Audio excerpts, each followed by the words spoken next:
Salam hörmətli izləyicilər, coğrafiya müəllimi Həmzəyev Şakir.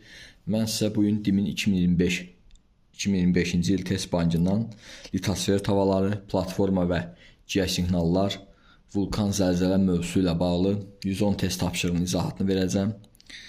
Testlərin izahatına başlamamışdan əvvəl səhifəmizi izləyən hər kəsdən xahiş ediriksə, əgər abunə olmamışsınızsa, səhifəmizə abunə olun və səhifəmizin daha geniş izləyici kütləsi tərəfindən izlənilməsinə bizə dəstək olasınız. Gəlin indi ilk birinci test tapşırığına nəzər yetirək. Deyir, zəlzələnin epicentri. Ümumiyyətlə, zəlzələnin epicentri olur və hipocentri olur. Hipocentr nədir? Zəlzələ ocağı adlanır hipocentr. Zəlzələ ocağı hipocentr adlanır və zəlzələ ocağına ən yaxın məsafədə isə epicentr yerləşir və ən güclü dağıntılar epicentrdə baş verir.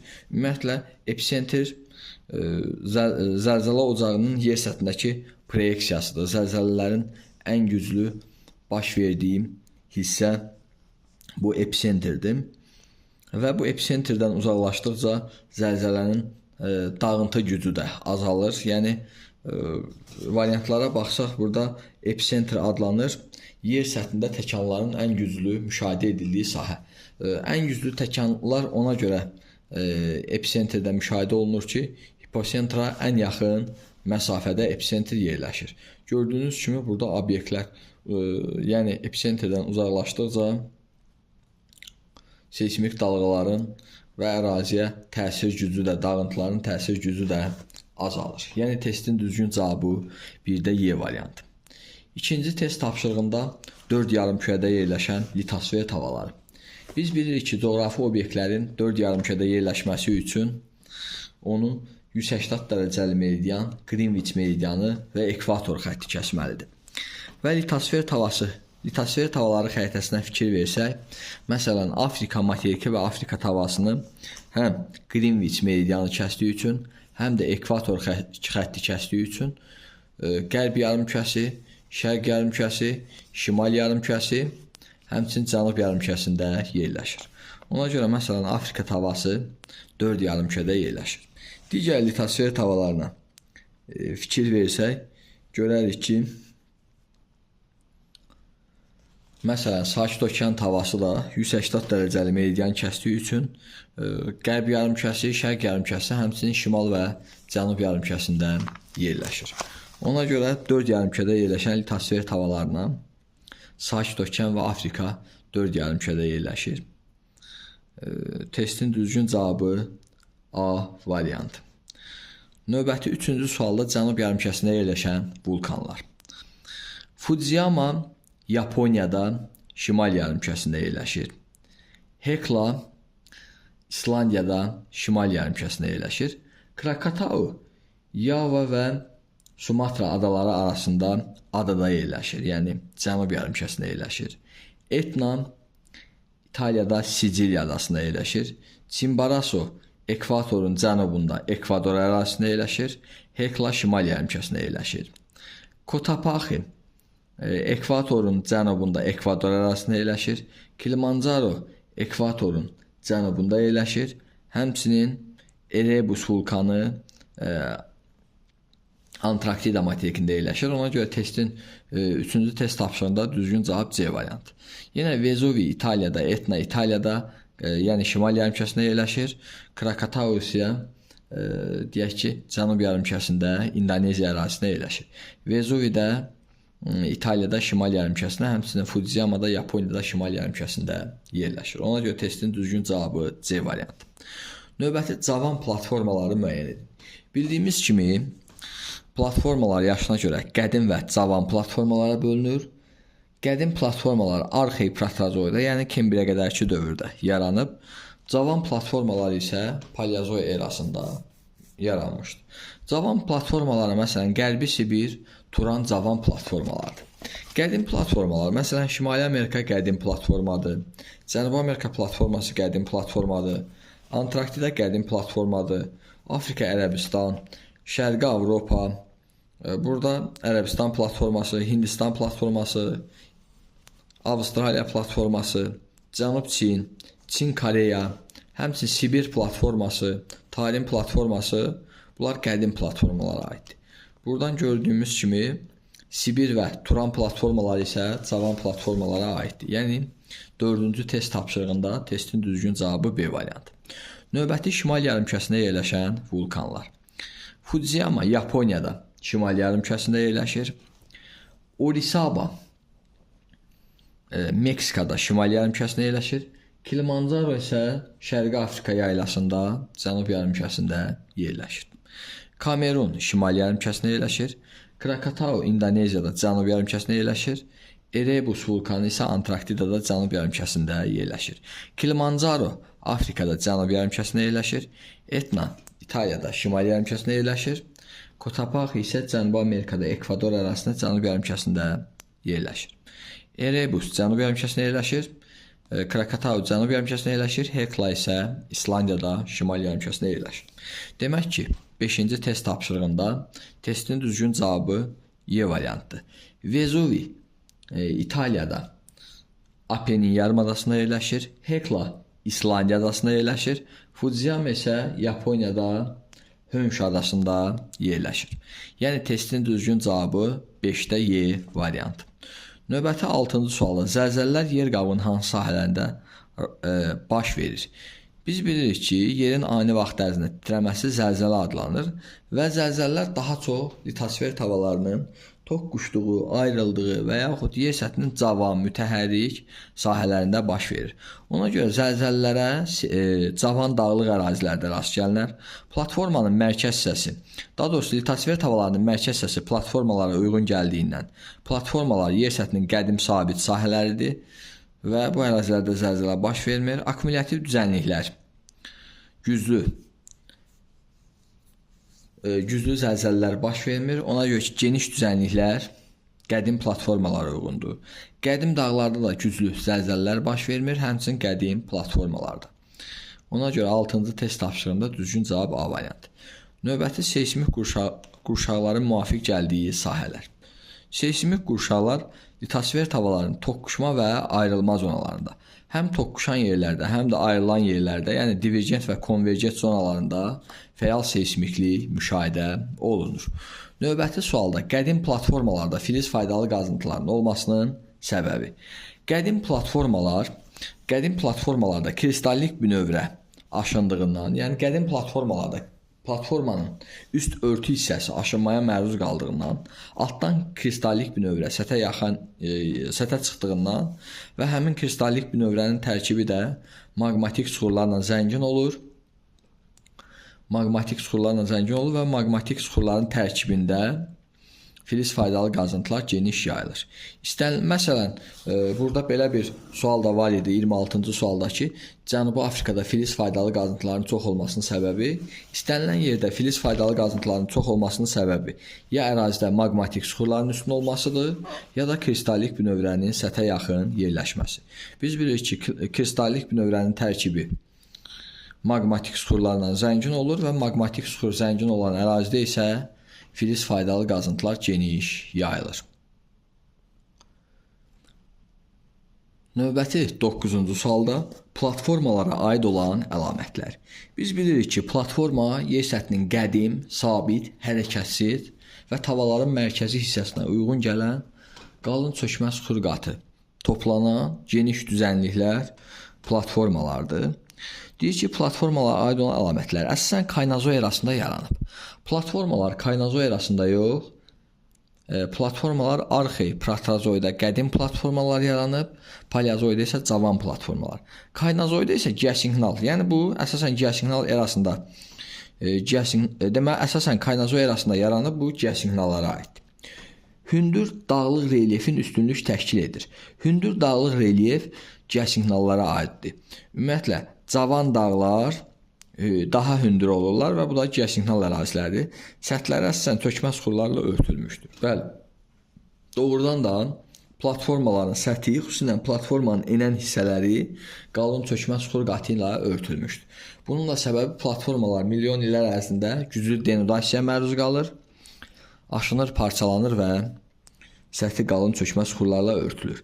Tez-tez zəlzələlər baş verir. Ümumiyyətlə platformalarda zəlzələlər demək olar ki, müşahidə olunmur. Yer səthinin qədim sabit ərazilərində güclü vulkan püskürmələri müşahidə edilir. Bu da geosignala aiddir. Yəni burada olan bütün variantlar geosignala aiddir. Testin düzgün cavabı platformalara aid olan xüsusiyyət platformanın səthi qalın çökmə süxur qatı ilə örtülü olur. Yer kürəsinin fəal seysmik zonaları. Biz bilirik ki, yer kürəsində 3 dənə fəal seysmik zona var. Biri Ant-Kordilyer seysmik qurşağıdır. Ant-Kordilyer seysmik qurşağıdır.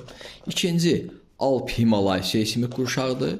Üçüncü isə Sakit Okean odlu həlqəsidir ki, burada güclü seysmiklik müşahidə olunur. Ümumiyyətlə bu xəritənin adı yer qabığının geoloji quruluş xəritəsidir və geoloji quruluş xəritəsində ştrixlənmiş bölgələr yer kürəsinin fəal seysmik zonalarına aiddir. Ona görə yer kürəsinin fəal seysmik zonalarına Qazaxıstan xırda təpəliyi, bura qədim ərazidir. Qərbi Sibir cavan platformadır. Ural dağları qədim dağlıq ərazidir. Şərqi Çin düzənliyi platforma sahəsidir. Cənubi Afrika qədim sahədir. Hind-Qanq ovalı platformanın enən sahəsidir. Alp-Himalay və Sakit Okean odlu bölgəsi isə yer kürəsində litosfer havalarının toqquşduğu zonadır. Amazon platformadır. Kap dağları isə qədim dağlıq ərazidir. Ona görə 10-cu test tapşırığında yer kürəsində fəal seysmiklik Alp-Himalay və Sakit Okean odlu qövsündə. Alp-Himalayda materik tipli Afrika, Avrasiya, Ərəbistan, Avrasiya, Hind, Avstraliya, Avrasiya havaları toqquşur. Sakit Okean odlu qövsündə isə qeyd edə bilərik ki, Avrasiya, Sakit Okean, Hind, Avstraliya, Sakit Okean, Filippin, Sakit Okean, Şimali Amerika, Sakit Okean bu kimi havalar toqquşur və yaxud bəzi zonalarda Nazca, Sakit Okean zonasında isə divergent ayrılma zonaları müşahidə olunur. Yəni testin düzgün cavabı D variantı. Növbəti geosignal adlanır. Geosignal yer səthinin cavan mütəhərrik sahələridir. Litosfer havalarının sabit, möhkəm sahələri. Litosfer havalarının sabit, qədim sabit sahələri bu platformadır.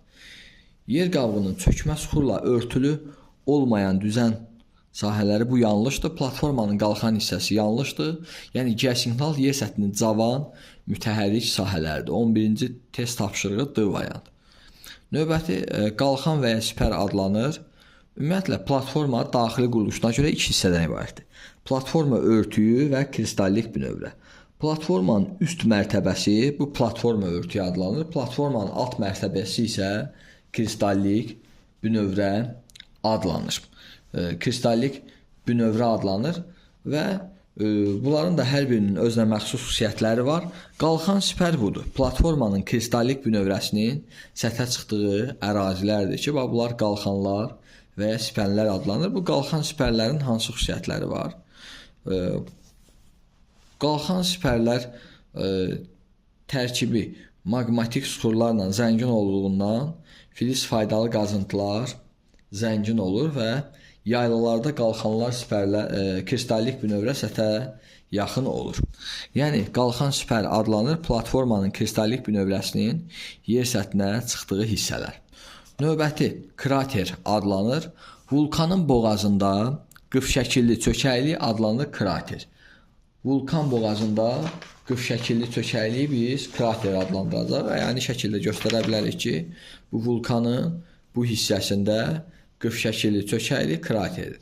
Kraterin də diametri 1.5-2 kilometrdən artıq olarsa, bu artıq qazan, yəni kaldera adlanır. Cavab vulkan konusunun zirvəsində qıf şəkilli çökəklik. 13-cü test tapşırığı düzgün cavab C variantı. Növbəti vulkanizm və ya maqmatizm nədir? Vulkanizm maqmanın püskürərək yer səthinə çıxmasıdır. Vulkanizm, yəni həyatda gördüyünüz vulkan hadisəsi, maqma püskürür və yer səthinə çıxır. Bu prosesi də vulkanizm adlandırırlar. Növbəti palçı vulkanları ən çox müşahidə olunur. Biz bilirik ki, palçı vulkanları ən çox çökmə süxurlarda 4-6 kilometr dərinlikdə yaranır və palçı vulkanları ən çox neftli qazlı sahələrdir. Məsələn, Azərbaycanda Xəzər dənizinin şerf zonasıdır. Cənub-şərqi Şirvanda, Qobustan, Abşeranda güclü palçı vulkanları olur və bu ərazilər də fikir versə neftli, qazlı sahələrdir. Növbəti 16-cı test tapşırığında litosfer tavalarının sərhədində yaranır. Qırışıq dağlar, cavan qırışıq dağlar litosfer tavalarının sərhədində yaranır. Həmçinin qədim yaylalar isə litosfer tavalarının mərkəzində yaranır. Qırışıq dağlar, dərin okean çökəklikləri, novlar litosfer tavalarının sərhədində yaranır. Ümumiyyətlə, litosfer tavalarının iki cür sərhəddi var. Konvergent sərhədlər və divergent sərhədlər.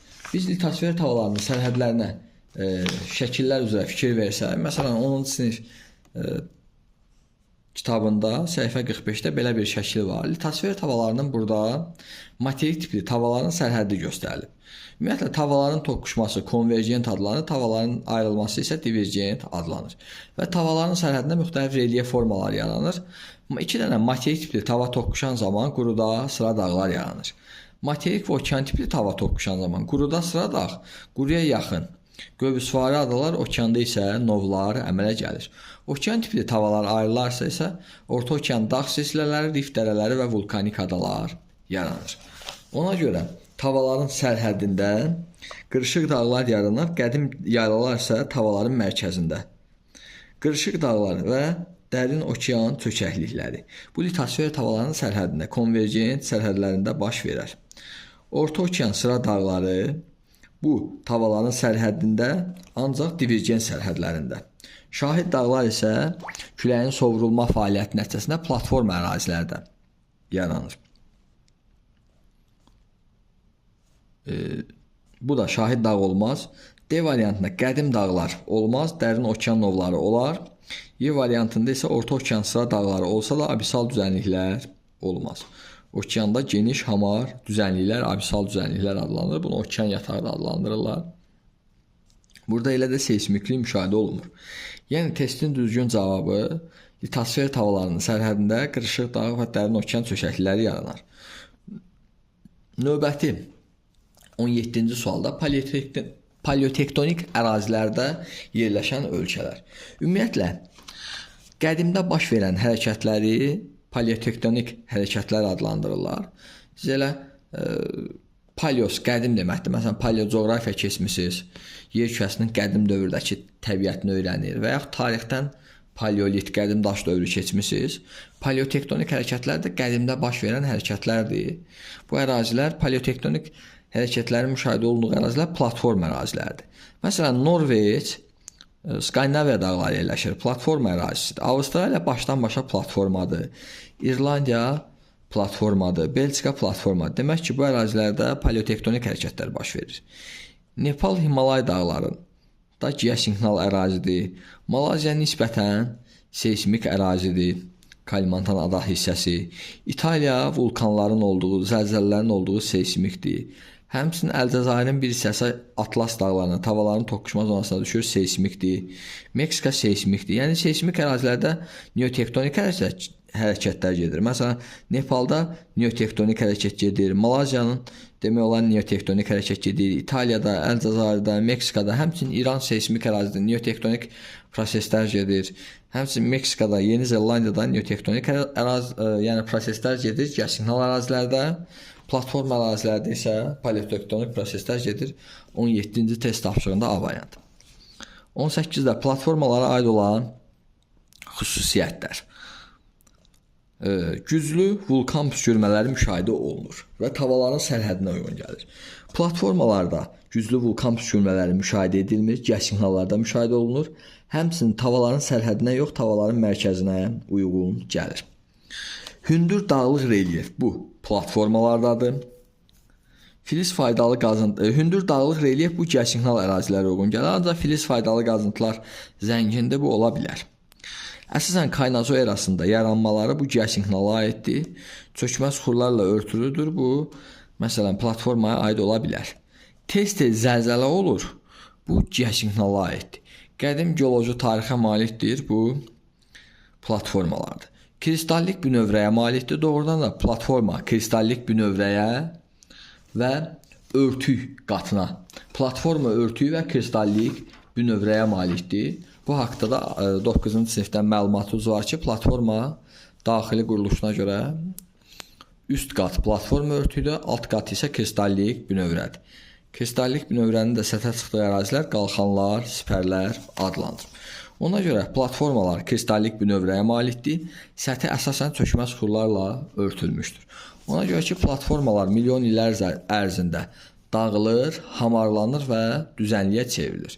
Və düzənliklərin də səthi qalın, çökmə süxur qatı ilə örtülüdür. Yəni, testin düzgün cavabı Y variantı. Növbəti platformaların əsas əlaməti kristallik bünövrə və örtük qatdan ibarətdir. Geoloji yaşına görə qədim və cavan olur. Doğrudan da göstərdik ki, kristallik bünövrə var, örtük var, geoloji yaşına görə də qədim və cavan olur. Cavan platformalar paleozoyda yaranıb, qədim platformalar isə arxe-proterozoyda yaranıb. Mütəhərrik olan bu geosignaldır. Geniş seysmik ərazi olan bu geosignaldır. İntensiv tektonik hərəkətlər müşahidə olunur. Bu geosignaldır. Bünövrəsi maqmatik süxurlardan təşkil olunmuş seysmik cəhətdən fəal. Seysmik cəhətdən fəal ərazi isə geosignaldır. Burada seysmik cəhətdən fəal sözü yanlışdır. Növbəti 20-ci test tapşırığında qədim platformalara aid olan əlamətlər. Kristallik bünövrəsi mezozoyda erasında yaranmışdır. Ümumiyyətlə, qədim platformalar arxe-proterozoyda yaranıb. Ona görə birinci cavab olmaz. Növbəti, səthində əsasən düzənliklər formalaşır. Doğrudan da qədim platformalar milyon illər ərzində burada endogen qüvvələrin fəaliyyəti zəiflədiyindən, eksogen qüvvələrin fəaliyyəti üstün olduğundan aşınaraq nəyə çevrilir? Düzənliyə çevrilir. 2 doğrudur. Filiz faydalı qazıntılar yer səthinə yaxın yerləşir. Doğrudan da platformalarda üst hissəsində, xüsusən kristallik bünövrə hissəsində çökmə süxur qatı aşındığından altdan bünövrə səthə çıxır və bünövrənin tərkibi də maqmatik süxurlarla zəngindir. Maqmatik süxurun tərkibi də filiz faydalı qazıntılarla zəngin olur. 2-3. Kristallik bünövrə və çökmə süxur örtüyündən ibarətdir. 2-3. Deməli, bu da 5 də doğru ola bilər. Fəal seysmik qurşaqda yerləşirlər. Bu yanlışdır. Yəni, platforma fəal seysmikliyi ilə seçilmir. Bu geosignaldır. 2, 3, 5. 20-ci test tapşırığında Y variantıdır. Maqmatik süxurlar çökmə süxurun üzərində yerləşir. Maqmatik süxurlar çökmə süxurun üzərində yerləşir. Bu da yanlışdır. Maqmatik süxurlar altda yerləşir. Üst qatda isə çökmə süxur qatı yerləşir. Bu da yanlış fikirdir. Yəni 2-3-5 testin düzgün cavabıdır. Növbəti qədim platformalarda filiz faydalı qazıntıların daha çox olmasının səbəbi artıq bu test tapşırığı haqqında biz çoxlu izahat vermişik ki, qədim platformalarda filiz faydalı qazıntıların çox olmasının səbəbi kristallik özlünün səthə yaxın yerləşməsidir. Kristallik özlü, yəni kristallik bünövrə tərkibi maqmatik süxurlardan təşkil olunduğundan maqmatik süxurların da tərkibi filiz faydalı qazıntılarla zəngin olur. Növbəti 22-ci sualda seysmik hadisələr hansı sahələrdə daha fəaldır? Biz bilirik ki, A variantında faylı dağlar. Faylı dağlar qədim dağlardır. Qədim dağlarda seysmik hadisələr fəal olmaz. Platformalarda B və C variantlarında, yəni platformanın qalxma və əyilmə zonalarında, ümumiyyətlə platformada seysmiklik fəal olmaz. Litosfer tavalarının sərhəddi bu tavaların toqquşduğu və ayrıldığı zonadır. Elə fəal zəlzələlər litosfer tavalarının sərhəddi geosignallara uyğundur. Ona görə fəal seysmiklik müşahidə olunur və bütün denudasyon düzənliklər, bu da yanlış fikirdir. Bütün denudasyon düzənliklərdə seysmik hadisələr müşahidə olunmur. Bəzi denudasyon düzənliklər var ki, məsələn İrandır, Anadoludur, Meksika kimi denudasyon düzənliklərdə fəal seysmiklik müşahidə olunsa da Orta Sibir, Qərbi Avstraliya, Braziliya, Gviyana və yaxud Gviyana kimi denudasyon düzənliklərdə seysmik hadisələr fəal deyil. Növbəti Şərqi Avropa, Avstraliya mərkəzi düzənliklərdə vulkanların olmamasının səbəbi. Şərqi Avropada, Avstraliyada mərkəzi düzənliklərdə vulkanların olmamasının səbəbi bunlar platforma sahələridir. Çökmə süxurların çox qalındır. Deməli, burada çökmə süxurlar Şərqi Avropa, Avstraliya və mərkəzi düzənliklərdə vulkanların olmaması səbəbi qədim platforma sahələridir. 23-cü sualda B variantıdır. Yəni platformada vulkanlar, zəlzələlər demək olar ki, müşahidə olunmur. Ona görə bu ərazilər nədir? Qədim platforma sahələri olduğundan burada vulkanlar müşahidə olunmur. Növbəti 24-cü sualda vulkan püskürmələrinə yer qabının hansı hissələrində rast gəlinmir? Vulkanlara adalar qövsündə və hündür dağlarda. Adalar qövsündə və hündür dağlarda rast gəlinir. Məsələn, hündür dağlar Ant Kordilyerdə vulkanlara rast gəlinir. Adalar qövsündə, məsələn, Alyut adaları qövsvarı adadır. Kuril adalarında vulkanlara rast gəlinir. Litosfer tavalarının qədim və mərkəz hissələri. Doğrudan da litosfer tavalarının qədim və mərkəz hissələri platformalara uyğundur və platformada vulkanlara rast gəlinmir. Düzgün cavab B variantı. Litosfer tavalarının divergent zonaları vulkanlara rast gəlinir. Məsələn, İslandiyada, cavan dağlarda və rift zonalarında rast gəlinir. Litosfer tavalarının konvergent zonalarında da rast gəlinir. Məsələn, Kordilyerdə, Antda və yaxud rift zonası Orta Atlantik dağ silsiləsində. Növbəti 25-ci sualda vulkan mənşəli İslandiya adasını Kuril adalarından fərqləndirən cəhət. İslandiyada vulkan mənşəlidir, Kuril də vulkan mənşəlidir. Lakin İslandiya Avrasiya və Şimali Amerika tavalarının divergent zonasında yerləşir. Okean tipli tavalarının ayrılma zonasında. Kuril adaları isə Avrasiya və Sakit okean tipli litosfer tavalarının toqquşma zonasında yerləşir. Yəni Kuril adaları materik və okean tipli litosfer tavalarının toqquşma zonasında yerləşir. İslandiya isə qeyd edə bilərik ki, İslandiya isə okean tipli tavalarının ayrılma zonasında yerləşir. Burada da İslandiya adasını Kuril adasından fərqləndirən materik və okean tavalarının toqquşma zonasında yerləşməsi bu Kurili İslandiyadan fərqləndirən. Materik tavalarının toqquşmasından əmələ gəlib, bunların heç biri materik tipli tavalarının toqquşmasından əmələ gəlməyib. İslandiya okean tipli tavalarının ayrılmasından, Kuril materik okean tipli tavalarının toqquşmasından əmələ gəlib. Tavaların bir-birindən uzaqlaşma zonasında əmələ gəlib. Doğrudan da İslandiya tavaların bir-birindən uzaqlaşma zonasında əmələ gəlib. Ona görə İslandiyanı Kurildən fərqləndirən düzgün cavab C variantı. Okean tipli litosfer tavalarının toqquşma sərhəddi. Burada İslandiya toqquşma yox, ayrılma sərhəddidir. Şimal-şərq yarımkürəsində yerləşir. İslandiya şimal-qərb yarımkürəsində yerləşir. Kuril isə şimal-şərq yarımkürəsində yerləşir. Şimal-şərq yarımkürəsində yerləşməsi Kurili İslandiyadan fərqləndirən xüsusiyyətdir. Növbəti quruda və okean dibində sıra dağların əmələ gəlməsinin səbəbi xarici qüvvələrin dağıdıcı təsiri. Bu yanlışdır. Platformaların tədricən qalxması. Bu da yanlışdır. Litosfer tavalarının üfüqi hərəkəti. Doğrudan da litosfer tavalarının üfüqi hərəkəti litosfer tavalar üfüqi istiqamətdə hərəkət eləyir. Nəticədə konvergent və divergent zonalar meydana gəlir. Tavalar üz-üzə gələrsə, yəni tavalar toqquşarsa, bu konvergent adlanır. İki dənə materik tipli tava toqquşarsa, bu zaman quruda sıra dağ əmələ gəlir və yaxud materik və okean tipli tava toqquşarsa, yenə quruda sıra dağ əmələ gəlir. Okean dibində dağların əmələ gəlməsi səbəbi isə tavalarının ayrılmasıdır. Tava ayrılır və mantiyadan lava çıxır, suda soyuyur və Orta okean dağ silsilələrini əmələ gətirir. Nəticədə quruda da, okean dibində də sıra dağlar litosfer tavalarının üfüqi hərəkəti nəticəsində əmələ gəlir. Növbəti 27-ci sualda sxemdə verilən qırışıqlıq formalarını müəyyən edin. Biz bilirik ki, tavaların sıxılmasından qırışıq qabarıq strukturlar, antiklinallar, qırışıq bu antiklinal zonalarda qırışıq qabarıq struktur sıxılmadan yaranır. Tavaların sıxılmasından yaranır. Seismik zonalarda tavaların sıxılmasından yaranır və qırışıq çökək struktur, qırışıq çökək struktur isə sinklinal adlanır. Yəni bu oxların aşağı verildiyi ikidə sinklinaldır, birdə isə antiklinal sahələr göstərilir. Yəni 1 antiklinal, 2 sinklinal göstərilmişdir. Testin düzgün cavabı 27-də B variantı. Növbəti 28-ci test tapşırığında təqdim olunan sxemdə rəqəmlərə müvafiq olaraq nə əks olunmuşdur? Zəlzələ, görürük ki, zəlzələ ocağı hipocentr adlanır.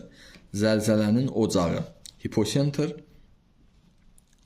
Yer səthindəki proyeksiyası isə epicentr adlanır. Yəni 28 A variantı. Növbəti sxemdə verilən süxur laylarının yatın forması hansı ərazidə çox yayılmışdır? Sxemdə qraben göstərilib, yəni qırılmanın mərkəz hissəsinin enməsi qrabendir. Qırılmanın mərkəz hissəsinin qalxması isə horsdur. Yəni süxurda qraben yatın forması göstərilmişdir və dünyanın da ən böyük qırılma zonası Şərqi Afrika sınma zonasıdır.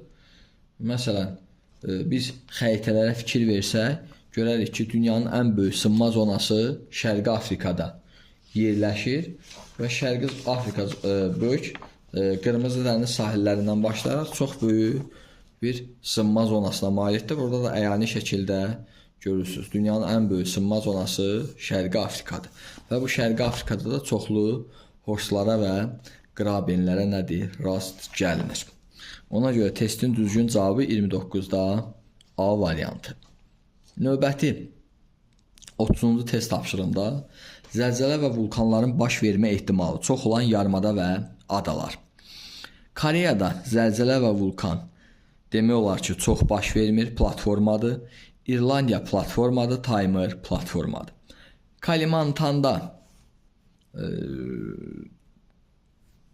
yəni qismən zəlzələlər, Kalimantan'da yəni zəlzələlər ola bilər. Florida platformadır, Kola platformadır. Madagaskar platformadır, Ərəbistan platformadır. Kamçatkada isə zəlzələ və vulkanlar ola bilər. Kamçatka zəlzələ və vulkan olur, yeni qırışıq zonaya aiddir. Kamçatka, yəni seismik zonadır Kamçatka. Buradan baxsaz Kamçatka yarımadası yeni qırışıq zonadır. Klüçi sopkası vulkanı yerləşir. Növbəti həmçinin Yava adası da seismik zonadır. Burada fəaliyyətdə olan vulkanlar var. Həmçinin Yeni Zelandiya. Burada da baxsaq şimal adasında məsələn Ruapehu, Yeni Zelandiyada şimal adasında Ruapehu vulkanı yerləşir. Bu hissədə isə Böyük Britaniya platformadır.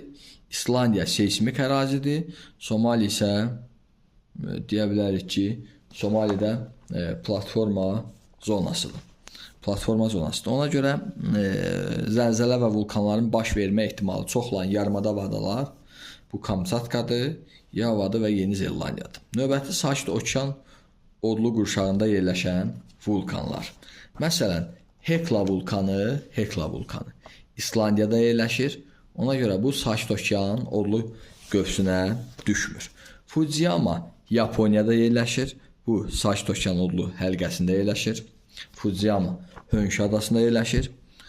Ruapehu Yeni Zelandiyada şimal adasında yerləşir. Hekla isə İslandiyada yerləşir. Yəni Sakit Okean odlu həlqəsi deyil, ancaq Ruapehu yerləşir. C variantında Kulçovskaya sopkası və Kuliçi sopkası və Fujiyama. Kuliçi sopkası Kamçatkada yerləşir, Sakit Okean odlu həlqəsidir. Fujiyamada Yapon adalarında Honshu adasında yerləşir. Yəni bu da seismik Sakit Okean odlu həlqəsinə daxil. Testin düzgün cavabı 31-ci test tapşırığında C variantıdır. Vezuvi Alp Himalayada, San Pedro isə Ant Kordilyer. Yəni Vezuvi Alp Himalaya düşür. Növbəti Kilimanjaro Afrikada yerləşir. Bu da yanlış fikirdir. Növbəti 32-ci sualda Avrasiya materikində hansı iri platformalar ibarətdir? Ümumiyyətlə, Avrasiya materikində biz iri platformaları göstərə bilərik ki, burada Şərqi Avropa platforması yerləşir, Ərəbistan platforması, Hindistan platforması, Çin, Cənub Çin platforması, Çin-Koreya platformasıdır, Tarim platformasıdır, Qərbi Sibir, bunlar qədim platformalardır. Ümumiyyətlə, bizdən iri platformaları soruşur. Kamçatka geosignal ərazidir, zəlzələ vulkan. Himalay geosignal ərazidir, Qafqaz geosignal ərazidir, Alp Himalay geosignal ərazidir. Sibir cavan platformadır. Daha doğrusu bu Sibir platforması qədimdir. Qərbi Sibir isə cavan platformadır, yəni iri platformadır. Şərqi Avropa qədim iri platformadır, Ərəbistan da qədim iri platformadır. Yəni 32-ci test tapşırığında C variantı. 33-də seismik qurşaqda yerləşən dağlıq yaylalar. Ümumiyyətlə, dünyada seismik qurşaqda yerləşən dağlıq yaylaları Yukon yaylası, burada Kolumbiya yaylası, Böyük Hövzə yaylası, Kolorado platosu, Meksika yaylası, Peru, Puna, Bolivya, Altiplano kimi yaylalar. Həmçinin burada qeyd edə bilərik Türkiyədə Anadolu yaylası, Qarabağ vulkanik yaylası, İranda İran dağlıq yaylası, Tibet yaylası seysmik zonada yerləşir. Ona görə A variantında məsələn Tibet seysmik zonada yerləşə bilər. Ancaq Əhəqqar və Braziliya seysmik zonada yerləşmir. Meksika, İran, Anadolu. Bunlar seysmik. Anadolu Türkiyədə bilir, seysmikdir. İran yaylası İranda yerləşir, seysmik ərazidir. Meksika yaylası Meksikada yerləşir, seysmik ərazidir. Dekan Efiopiya mərkəzi düzənlikləri. Bunlar platforma sahələridir. Meksika seysmik ərazidir. Vulkanik yayla seysmik ərazidir, lakin Orta Sibir platforma sahəsidir, qədim platformadır. Böyük Hövzə seysmik ərazidir, Qivana və Ərəbistan isə platforma sahələridir.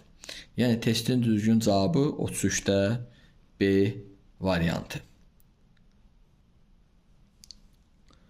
Növbəti 34-cü test tapşırığında görürük ki, sxemdə litosfer tavalarının hansı vəziyyəti təsvir olunmuşdur? 2 dənə litosfer tavası üz-üzə gəlib. Görürük ki, tavalar üz-üzə gəlib. Burada 2 dənə materik tipli tavanın, materik tipli tavalarının toqquşmasıdır. 2 dənə materik tipli tava toqquşan zaman quruda sıra dağ əmələ gəlib. Rift zonası tavalarının ayrılma divergent zonalarında əmələ gəlir. Rift zonası okean və materik tipli tavalarının toqquşması. Əgər bu materik və okean tipli tava olsaydı bu şəkil olardı. Okean tipli tava nazik olduğu üçün oxdan da görürsünüz ki, daxil olur materik tipli tavanın alt hissəsinə.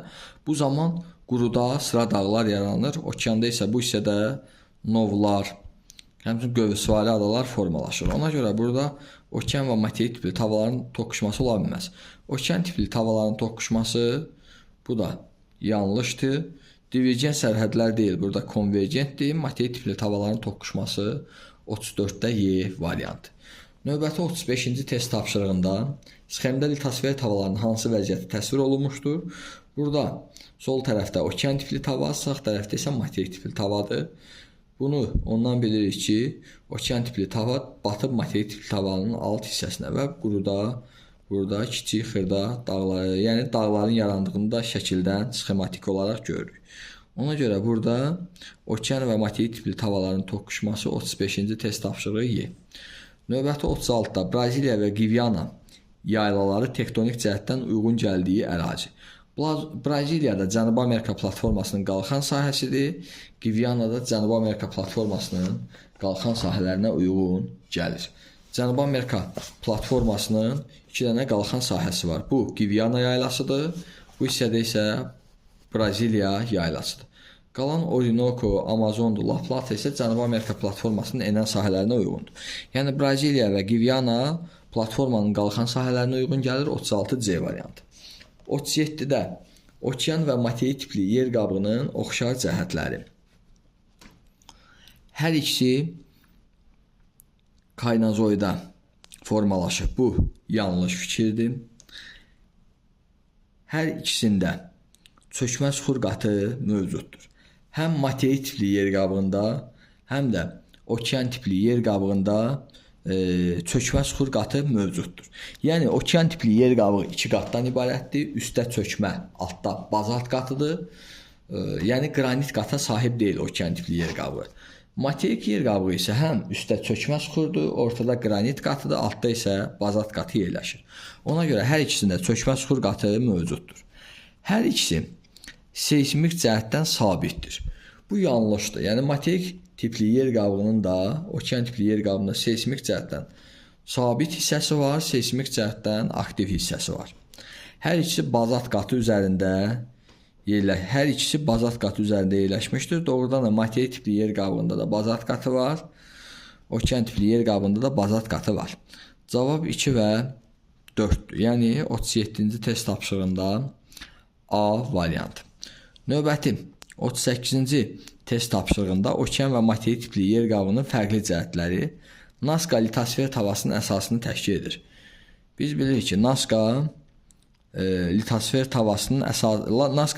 tavası okean tipli okean tipli litosfer havasıdır. Kiçik litosfer havalarından Ərəbistandır ki, materik tipli yer qabına malikdir.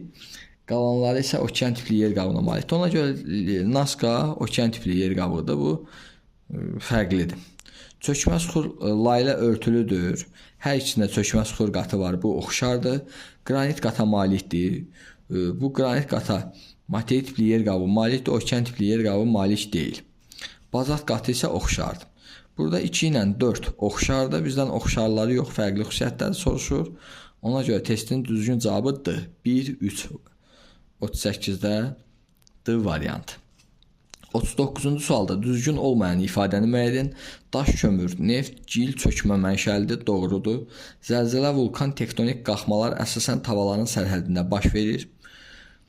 Bu da doğrudur. Mis, qızıl, dəmir, maqmatik mənşəlidir. Bunlar metallar olduğundan maqmatik mənşəlidir.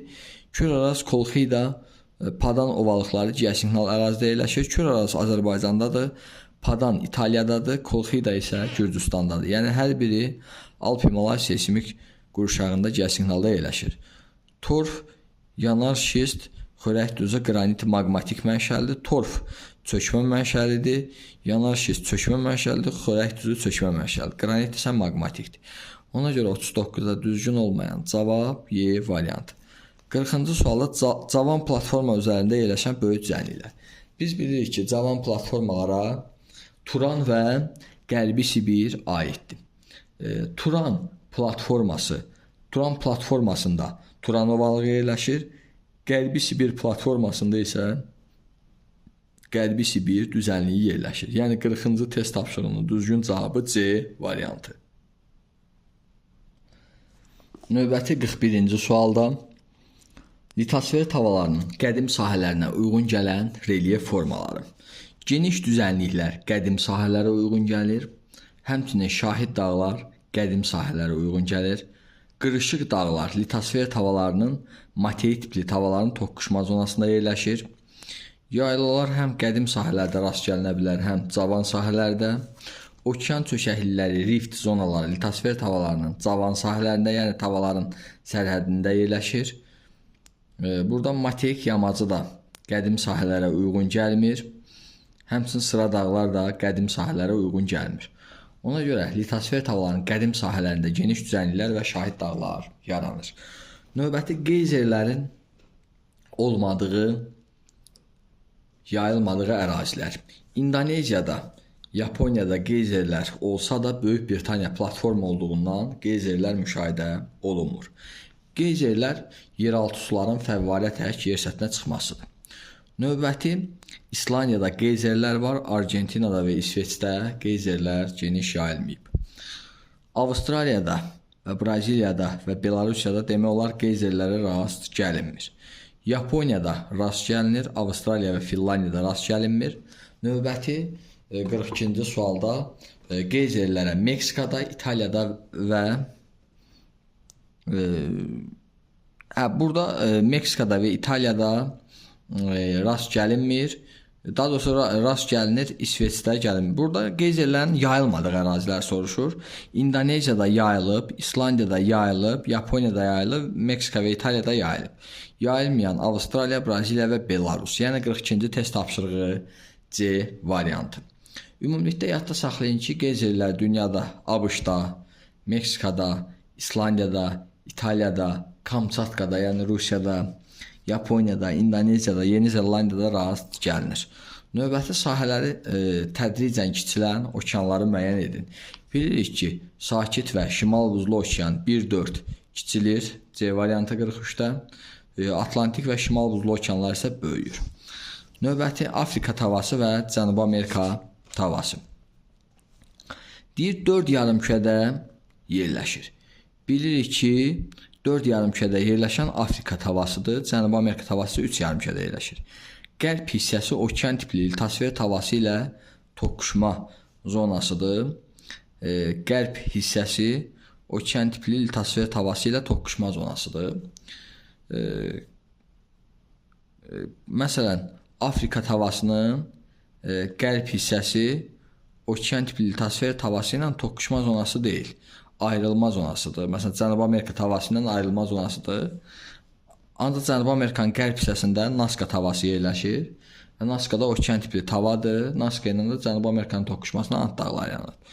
Yəni 2-yə 2 aiddir. Deyir, Atlantik okeanın genişlənməsində iştirak edir. Atlantik okeanın genişlənməsində həm Cənubi Amerika tavası, həm Afrika tavası, həm Şimali Amerika tavası, həm də Avrasiya tavası iştirak edir. Ona görə bu oxşar xüsusiyyətdir. 3. Növbəti 4-də Gondwana qurusunun tərkibində olmuşdur. Hər iki ərazi Afrikada, Cənubi Amerikada, Avstraliyada, Antarktidada Gondwananın tərkibində olmuşdur. 4-də oxşar xüsusiyyətdir. Şərqində tektonik çat yerləşir. Dünyanın ən böyük sınma zonası, çat zonası Şərqi Afrikada yerləşir.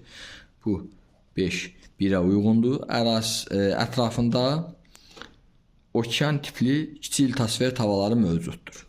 Ətrafında okean tipli kiçik litosfer tavaları bu Cənubi Amerikadadır. Cənubi Amerika ətrafında məsələn Karib kimi, Kokos kimi, Naska kimi okean tipli tavalar mövcuddur. Afrikada isə kiçik litosfer tavalarından Ərəbistan yerləşir. Bu isə materik tipli yer qabığına malikdir. Yəni bu da olur 6 Cənubi Amerika tavası. 1-5, 3-4 oxşar xüsusiyyətli 2-6 və 44-cü test tapşırığında variant C variantı. 45-ci test tapşırığında Sakit Okeanın şərqi və Sakit Okeanın qərbi. Biz Sakit Okeanın şərqi və Sakit Okeanın qərbi istənilən bir, məsələn, Sakit Okean xəritəsinə baxsaq, istənilən bir okeanın və ya materikin, ərazinin yuxarı tərəfi şimaldır, aşağı tərəfi cənubdur, sol tərəf qərbdir, yəni Avrasiya sahilləri, Avstraliya sahilləri, bura Sakit Okeanın qərb hissəsidir. Baxmayaraq Avrasiya və Avstraliyanın şərqi olsa da, bura Sakit Okeanın qərb hissəsidir, yəni sol tərəfdir. Sağ tərəfi isə şərq hissəsidir, buradır. Sağ tərəfi isə şərq hissəsidir, Şimali Amerika və Cənubi Amerika. Yəni Ant və Kordilyer dağları olan hissə Sakit Okeanın şərq hissəsidir, Ant Kordilyer. İndi gəlin baxaq. Deyir, yüksək seysmiklik və aktiv vulkanizm. Bu həm Sakit Okeanın qərbi, həm Şimali Cənubi Amerika sahillərində, həm də Avrasiya, Yeni Zelandiya, ümumiyyətlə Sakit Okean uzlu həlqəsində. Bu bir oxşar xüsusiyyətdir. Növbəti subduksiya zonası hesab olunur. Sakit Okeanın qərbi də, şərqi də subduksiya zonası hesab olunur. Növbəti sıra dağlar tam zolaq şəklində uzanır. Biz bilirik ki, bu Şimali və Cənubi Amerikada yəni Kordilyer və Ant dağları sıra dağlar tam zolaq şəklində əmələ gətirir. Bu Sakit Okeanın şərqidir. Yəni 3. Çoxlu adalar qövsü yaranır. Bu Avrasiya sahillərdə Sakit Okeanın qərbidir. 4 bura aiddir. Dünyanın ən dərin çökəkliyi bu Marianovu Sakit Okeanın qərbidir. 3-5. Naska, Kokos kimi dünyanın ən dərin çökəkliyi bu Sakit Okeanın qərbi oldu. Yəni bura yazmalıydıq. Növbəti Naska, Kokos kimi kiçik litosfer tavaları ilə sərhəd zonasıdır. Bu da Sakit Okeanın şərqi. Yəni cavab olur 3-6, 1-ə 3-6, 2-yə 4-5 və 1-2. Yəni 45-ci test tapşırığında 45-də B variantı testin düzgün cavabıdır. Növbəti 46-cı sualda Orta Okean dağ silsilələri və Alp Himalay. Biz bilirik ki, Orta Okean dağ silsilələri tavaların ayrılmasından yaranır, yəni divergent zonalarında formalaşır. Alp Himalay dağ sistemi isə materik tipli tavaların toqquşma zonasında yerləşir. Deyir, materik tavaların toqquşma zonasında yerləşir. Bu Alp Himalay dağ qurşağıdır ki, burada Afrika, Avrasiya, Ərəbistan, Avrasiya, Hind, Avstraliya, Avrasiya tavalarının toqquşma zonasıdır. Seysmik cəhətdən fəal zonadır. Hər biri seysmik cəhətdən toqquşan yerlər də, ayrılan yerlər də hər biri seysmik cəhətdən fəal zonadır. Nəhəng morfostruktur relyef formasıdır. Hər biri nəhəng morfostruktur relyef formasıdır. Morfostrukturlar endogen qüvvələrin fəaliyyətinə yaranmış relyef formalardır. Litosfer tavalarının divergent sərhədində formalaşır. Biz bilirik ki, tavalar ayrılır, lava çıxır su səthinə və nəticədə orta okean dağ silsilələri yaranır. Yəni 4 1-ə aiddir. Bəzən su səthinə çıxaraq vulkanik adalar əmələ gətirir. Bu orta okean dağ silsilələrinin sudan çıxan hissələri vulkanik adalar əmələ gətirir. 4-5. Denudasiya daha çox məruz qalır. Bu denudasiyaya məruz qalan bu Alp-Himalay dağ qurşağıdır ki, dağlıq ərazilər, quruda dağlar denudasiya daha çox məruz qalır. Ona görə 6. Demək 4-5 1-ə aiddir. 4-5 1-ə aiddir. 1-6 Alp-Himalaya aiddir. 2-3 isə oxşar xüsusiyyətdir. Yəni 46-cı test tapşırığında düzgün cavab Y variantı. Növbəti 47-də platforma və geosignal. Deyir, litosfer tavalarının sərhədində yerləşir. Sərhəddə yerləşən bu geosignal zonalardır. 1. Litosfer tavalarının mərkəzində yerləşir. Bu platforma zonalarıdır. 2. Suxurlar üfüqi yatım forması daha geniş yayılmışdır. Suxurların üfüqi yatım forması bu deyək ki, üfüqi yatım forması daha çox platformalarda, məsələn, suxurların üfüqi yatım formasına rast gəlinə bilər. Platforma örtüyündə daha geniş yayılıb. 2-3. Cavan dağlıq ərazilərə və novlara uyğun gəlir. Bu geosignal sahələrdir. Geosignal qalxma və enmələrə məruz qalır. Platformalarda, geosignallarda platformanın da qalxan sahələri mövcuddur. Geosignalın da qalxan və ya enən sahələri mövcuddur. Ümumiyyətlə, geosignalın qalxan sahələri antiklinal, enən sahələri sinklinaldır. Platformanın qalxan sahələri antiklis, enən sahələri isə sineklis adlanır. Ona görə 2, 3, 1, 4 və 5 47-ci test tapşırığında A variantı. Növbəti 48-ci test tapşırığında xəritə sxeməsən vulkanlarla bağlı uyğunluğu müəyyən edin. Burada məsələn variantlara baxsaq, burada qeydi Hekla vulkanı. Burada Hekla vulkanı 1-ə C variantıdır. Məsələn, Hekla İslandiyada yerləşir. 1-ə C variantıdır. 1-ə C variantıdır. Vezuvi İtaliyada yerləşir. 2-ə Vezuvi B-də yerləşir. Yəni İtaliyanın özündə yerləşir. Etna isə Siciliya adasında yerləşir. Yəni 3-ə də A variantı. 1-ə C, 3-ə A variantı. 1-ə C, 3-ə A variantı 48-ci test tapşırığının düzgün cavabı Y variantıdır. Növbəti 49-da Himalay dağları əmələ gəlmişdi. Biz bilirik ki, Himalay dağlarının əmələ gəlməsinin səbəbi Avrasiya tavası ilə Hind-Avstraliya tavalarının toqquşmasıdır. Burada Avrasiya və Hind-Avstraliya materik tipli tavalar toqquşan zaman quruda dünyanın ən hündür dağ sistemi Himalay dağları yaranır. Növbəti fəaliyyətdə olan vulkanların ən çox yayıldığı ərazilər. Fəaliyyətdə olan vulkanlara İslandiyada rast gəlinir. Qərbi Sibirdə, Pirineydə rast gəlinmir. Kordillerdə rast gəlinir. İslandiyada rast gəlinir, Viktoriya səhrasında rast gəlinmir.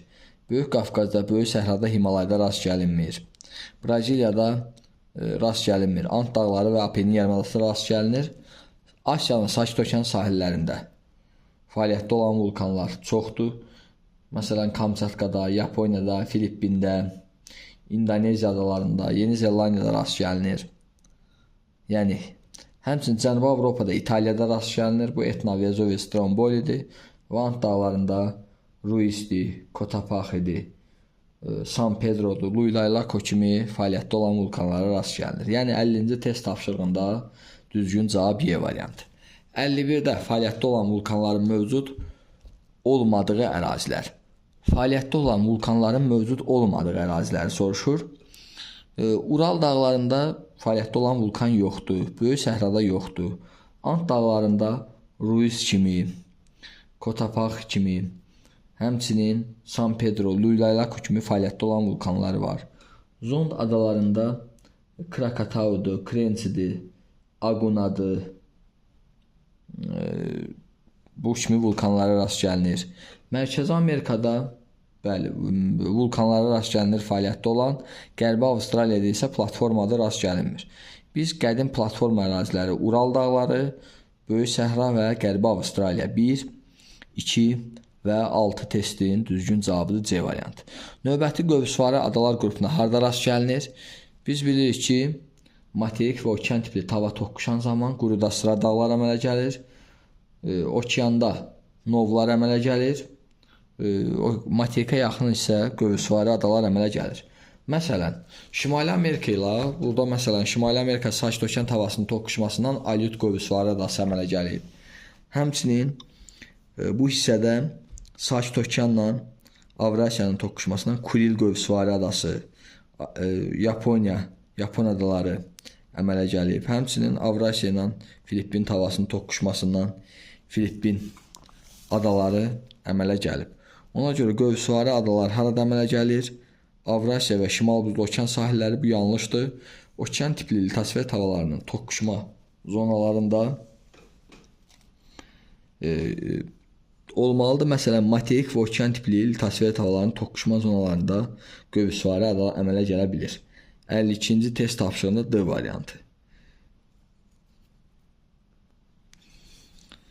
Məsələn, qövsvarı adalar okean və materik tipli litasfer tavalarının toqquşma zonasına əmələ gəlir. Məsələn, Kuril adaları deyə bilərik ki, Sakit Okeanla Avrasiya tavasının toqquşma zonasına əmələ gəlir. Bu sualda məsələn B variantını yazmasaydılar daha yaxşı olardı. Okean tipli litasfer tavalarının toqquşma zonasında. Məsələn, belə də bir məsələni qeyd edə bilərik ki, Filippin də okean tiplidir, Sakit Okean da okean tiplidir. İki dənə okean tipli tavanın toqquşmasından məsələn Marian qövsvarı adaları əmələ gələ bilər. Ona görə B variantın testin düzgün cavabı qəbul olunmuş D variantıdır. Yəni D daha düzgündür, ancaq B variantını da cavab kimi yazmasalar daha doğru olardı. Növbəti 53-cü sualda Orta Okean dağ silsilələrinin yaranma səbəbi. Biz bilirik ki, Orta Okean dağ silsilələrinin yaranmasının səbəbi okean tipli litasfer tavalarının bir-birindən uzaqlaşmasıdır. Məsələn, götürək Atlantik Okeanının mərkəz hissəsində Orta Atlantik dağ silsiləsi yaranır. Və bu dağ silsiləsinin yaranmasında Şimali Amerika, Avrasiya okean tipli tavalары, Şimali Amerika, Afrika okean tipli tavalары, Cənubi Amerika, Afrika okean tipli tavalары iştirak edir. Yəni tava ayrılır və nəticədə qeyd edə bilərik ki, Orta Okean dağ silsilələri yaranır. Yəni 53-cü test tapşırığında variant D variantı. Növbəti 54-cü sualda müasir dövrdə Sakit Okean tavasının tədricən kiçilməsinin səbəbi. Biz bilirik ki, Sakit Okean və Şimal Buzlu Okean kiçilən okeanlardır və Sakit Okeanın kiçilməsində iştirak edən tavalar Şimali Amerika tavasıdır ki, məsələn, deyək ki, ümumiyyətlə materik tipli tavalar Sakit Okeanın sıxdığından materik tipli litasfer tavalar Sakit Okean tavası ilə toqquşur və nəticədə Sakit Okeanın sahəsi kiçilir. Yəni 54-də D variantı. Növbəti Avrasiya üçün yad quru sahələri, yad platformaları müəyyən edin. Bu Ərəbistan və Hindistandır. 5-6 testin düzgün cavabı A'dır. Biz bilirik ki, ilk qrup Panca olub, ilk okean Pantalas olub. Sonradan Panca, Paleozoyda Lavraziya və Gondvanaya parçalanıb. Lavraziya, Gondvanada müasir materiklərə Mezozoy erasında ayrılıb. Sonradan Gondvanadan Ərəbistan və Hindistan qoparaq Avrasiyaya birləşib. Ona görə sonradan birləşdiyi üçün bunu yad quru sahəsi və yad platforma adlandırırlar. Cavab Ərəbistan və Hindistan. Növbəti zəlzələlər demək olar ki, baş vermədiyi sahələri müəyyən edin. Zəlzələlər İranda baş verir, Şərqi Avropa platformada baş vermir, Braziliyada baş vermir, Avstraliyada baş vermir və Qərbi Sibir platformada baş vermir. Ona görə 56-cı test tapşırığı düzgün cavab B variantı. İslandiyada zəlzələlər müşahidə olunur, Atlas dağlarında müşahidə olunur, Şərqi Afrika seysmikdir, Cənubi Avropa seysmikdir, Antarktidanın qərbi isə seysmikdir. Növbəti 57-ci sualda yer qabığının qanunlularından birinə müvafiq olan fikri müəyyən edin. Deyir, meyilliyi çox olan dağlarda torpaq əmələ gəlmə prosesi intensiv olur. Xeyr, meyilliyi çox olan ərazilərdə torpaq əmələ gəlmə çox olmur. Nəyə görə? Aşınır, çökə ərazilərə toplanır və nəticədə meyilliyi çox olan yerdə torpaq əmələ gələ bilmir. Bu yanlışdır. Geniş düzənlilər litasfer tavalarının sərhədində yerləşir. Yox, geniş düzənlilər litasfer tavalarının sərhədində yox, geniş düzənliklər litasfer tavalarının mərkəzində yerləşir. Sahəsi böyük olan göllər denudasyon düzənliklərdə daha geniş yayılmışdır. Sahəsi böyük olan göllər denudasyon düzənliklərdə geniş yayılmışdır. Bu yanlış ifadədir. Qırışıq dağlar litosfer tavalarının sərhədində yerləşir. Doğrudan da cavan qırışıq dağlar tavalarının sıxılmasından yaranıb, ona görə tavalarının sərhədində yerləşir. Düzgün cavab 57-də D variantı. 58-də cavan dağlarda seismik hadisələr zəif gedir. Cavan dağlarda seismik hadisələr zəif getmir. Əksinə cavan dağlar litosfer tavalarının sərhədinə uyğun gəldiyi üçün seismik hadisələr fəal gedir. Növbəti 58-ci sualda yer qabının qanun uyğunluqlarından birinə müvafiq olan fikri müəyyən edin. Geniş düzənliklər əsasən platformalara uyğun gəlir. Doğrudan da geniş düzənliklər platformalara uyğun gəlir. 58 A variantı. Cavan dağlar platformada yerləşir, yox. Cavan dağlar geosignalda yerləşir. Düzənliklər litosfer tavalarının sərhədində, yox, mərkəzində yerləşir. Torpağa gəlmə prosesi daha çox dağlıq rayonlarda, yox, düzən çökək ərazilərdə sürətli gedir. Qədim dağlar litosfer tavalarının sərhədində, yox, litosfer tavalarının mərkəzində yerləşir. Növbəti 59-cu sualda litosfer tavalarının konvergens sərhədlərində yerləşən fəaliyyətdə olan vulkanlar. Litosfer tavalarının konvergens sərhədində yerləşən fəaliyyətdə olan vulkanlar. Məsələn, Böyük İşıqlı və Kazbek sönmüş vulkanlardır. Chimborazo sönmüş vulkandır. Kazbek sönmüş vulkandır. Chimborazo sönmüş vulkandır. Orizaba vulkanı Meksikada yerləşən konvergentdə fəaliyyətdə olan vulkandır. Taxamulko Gvatemalada fəaliyyətdə olan vulkandır, yəni konvergentdə yerləşir. Etna İtaliyada konvergentdə, Krakatau isə İndoneziyada, Sumatra və Yava adaları arasında kiçik adada yerləşir. Bu da konvergentdə yerləşən vulkandır. 60-cı sualda rəqəmlərə uyğun gələn vulkanların müvafiq ardıcıllığını müəyyən edin. Bir də ekvatorun cənubunda Cotopaxi vulkanı göstərilmişdir. 2-də qeyd edə bilərik ki, Kilimanjaro vulkanı Afrikada göstərilib. 3-də qeyd edə bilərik ki, Sumatra və Yava adaları arasında Krakatau vulkanıdır və Yaponiyada 4-də Fudziyama vulkanıdır. 60-cı sualda C variantı. Və beləliklə biz test bankında litosfer tavaları, platforma, geosignal, vulkan, zəlzələ ilə bağlı 110 test tapşırığından ilk 60 test tapşırığının izahatını verdik. İndi növbəti videolarımızda da 60-dan 110-cu test tapşırığına kimi testlərin izahatını verəcək. Əgər testlərin izahı sizin xoşunuza gəldisə, səhifəmizi bəyənin, abunə olun və öz dəyərli fikirlərinizi yazın. Diqqətinizə görə sağ olun.